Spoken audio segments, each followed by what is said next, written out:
Dapat po umilaw silang dalawa.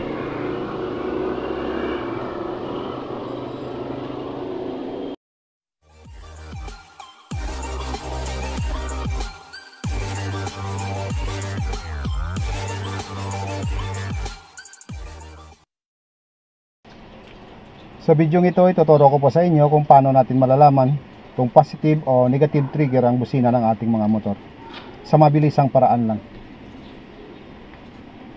So dito kailangan lang po natin i-expose ang ating busina.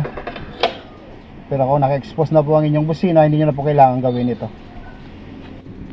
Kunin lang po natin ang ating test light at i-switch on lang po natin ang ating motor.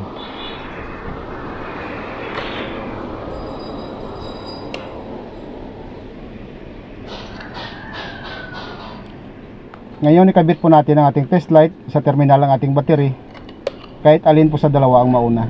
So ilagay po natin muna sa positive at tusukin po natin ang terminal ng ating busina. Dapat po umilaw ang ating test light.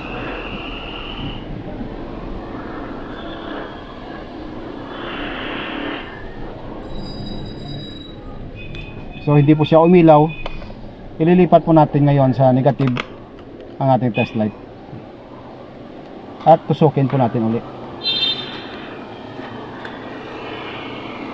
Dapat po umilaw silang dalawa.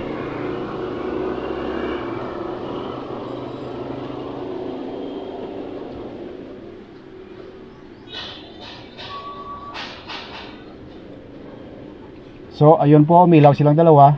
Ibig sabihin negative trigger po ang ating busina.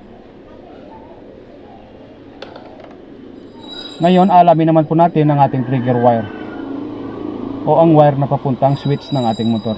So, ilipat po natin sa positive ang ating test light at tusukin po natin ang ating terminal habang pinipindot po natin ang ating busina.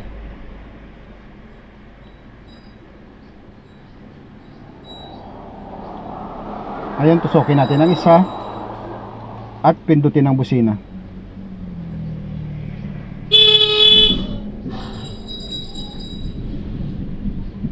So hindi po umilaw. Lipat po tayo sa green. Ayun, umilaw po siya. Ibig sabihin green po ang ating trigger wire o ang wire na papuntang switch ng ating motor. So ganun lang po kasimple. Kung nagustuhan nyo po, paki-subscribe and paki-like. Maraming salamat po.